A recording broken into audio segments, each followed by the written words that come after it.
अपने सगे भाई और चाचा का मर्डर करने वाले तीनों बाप बेटों को पुलिस ने गिरफ्तार कर पहुंचाया जेल। ग्राम जमुनिया पठार के एक ही परिवार के दो भाइयों के बीच जमीन का विवाद इतना भयानक रूप ले लिया कि एक भाई को अपनी हाथ से जान देना पड़ा और एक भाई अभी भी नागपुर मेडिकल हॉस्पिटल में भर्ती है। जी हाँ, आपको बता दें पूरा मामला। रावणबाड़ा पुलिस ने जब हत्या करने वाले तीनों आरोपियों को गिरफ्तार कर जब उनसे पूछताछ की गई तो ज्ञात हुआ कि जमुनिया पठार के जसनलाल नागवंशी के 5 पुत्र हैं, जिनमें सरवन नागवंशी जागेश उर्फ जागेश्वर और धारा सिंह नागवंशी आपस में सगे भाई थे। जसनलाल नागवंशी ने कई साल पहले अपने सभी बेटों को बराबर जमीन बंटवारा कर दिया था और पुलिया के किनारे की जसनलाल नागवंशी की जमीन को पहले सरवन खेती करता था, लेकिन 7 या 8 साल पहले उस जमीन पर खेती करने के लिए जागेश और धारा सिंह ने मिलकर सरवन के साथ लड़ाई झगड़ा कर लिए थे और सरवन का पैर तोड़ दिए थे। उस समय सरवन के दोनों बेटे रोहन और देवानंद उर्फ आयुष छोटे छोटे थे। उन्होंने अपनी आंखों के सामने अपने पिता को पीटते हुए देख लिया था, लेकिन उस समय वो दोनों कुछ नहीं कर पाए थे। लेकिन अब दोनों बेटे बड़े हो गए थे, दोनों बालिग हो चुके थे, इसलिए दिनांक 30 मई 2023 को सुबह 9 बजे अपने पिता सरवन नागवंशी के साथ योजना बनाए कि इस बार पुलिया के पास वाली ज़मीन पर खेती करके ही रहेंगे। यदि कोई रोकने आएगा तो उसे जान से ख़त्म कर देंगे। आपको ये भी बता दें कि इसलिए देवानंद उर्फ आयुष ने अपने घर से एक तेज धारदार हथियार चाकू को अपनी कमर में फंसाकर खेत जुतवाने आ गया था। दिनांक 30 मई 2023 को दोपहर 2:30 बजे सरमन ने गांव के ही सोमनाथ नागवंशी को ट्रैक्टर खेत में जुताई करवाने के लिए मंगवाया था, तो अनुराग नागवंशी सोमनाथ का ट्रैक्टर खेत में लेकर जुताई करने आ गया।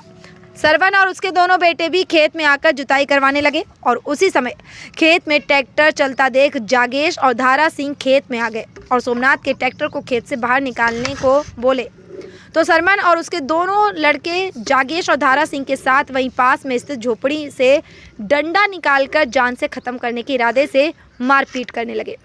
उसी समय देवानंद उर्फ आयुष ने अपने घर से लाए चाकू से जागेश की पीठ पर मार दिया, जो उसकी पीठ के पास लगी और खून निकलने लगा।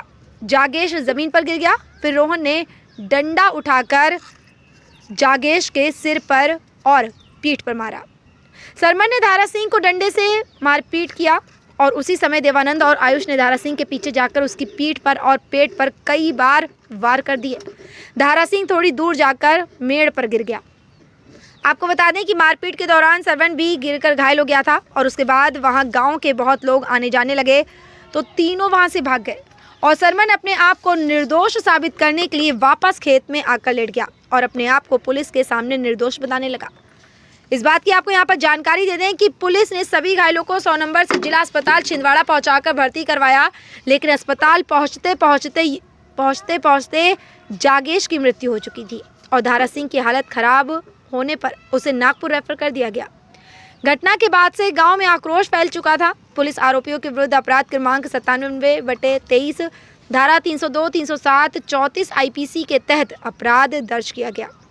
घटना करने के तुरंत बाद ही सरवन के दोनों बेटे रोहन और आयुष फरार हो गए थे। दोनों को पकड़ना पुलिस के लिए चुनौती थी, लेकिन इसके लिए पुलिस के वरिष्ठ अधिकारी पुलिस अधीक्षक श्री विनायक वर्मा के द्वारा थाना प्रभारी रावणबाड़ा को आरोपियों की धरपकड़ और शीघ्र गिरफ्तार करने का निर्देश दिया गया और एडिशनल SP संजीव उइके और SDOP परासिया श्री अनिल शुक्ला के द्वारा भी मामले में सुपरविजन किया गया, जिसके बाद थाना प्रभारी संजीव त्रिपाठी, उपनिरी मुकेश डोंगरे, ASI प्रमोद दीक्षित, ASI जितेंद्र उइके, प्रधान R 415 संतोष उइके, आरक्षक ओम बघेल, ब्रज भलावी, सुमित नागले, ललित भारद्वाज, आरक्षक लक्ष्मी उपरेलिया, भोला उइके की टीम ने घटना के बाद देर रात मेहनत कर फरार आरोपी रोहन और देवानंद को धर दबोचा। जब तीनों आरोपीगण गिरफ्तार हुए तो उनसे घटना करने में प्रयुक्त चाकू और डंडे को उनके गांव से जब्त किया गया और सभी आरोपियों को आज दिनांक 2 जून 2023 को माननीय न्यायालय परासिया में पेश किया गया, जहां से तीनों बाप बेटों को जिला जेल छिंदवाड़ा भेज दिया गया है।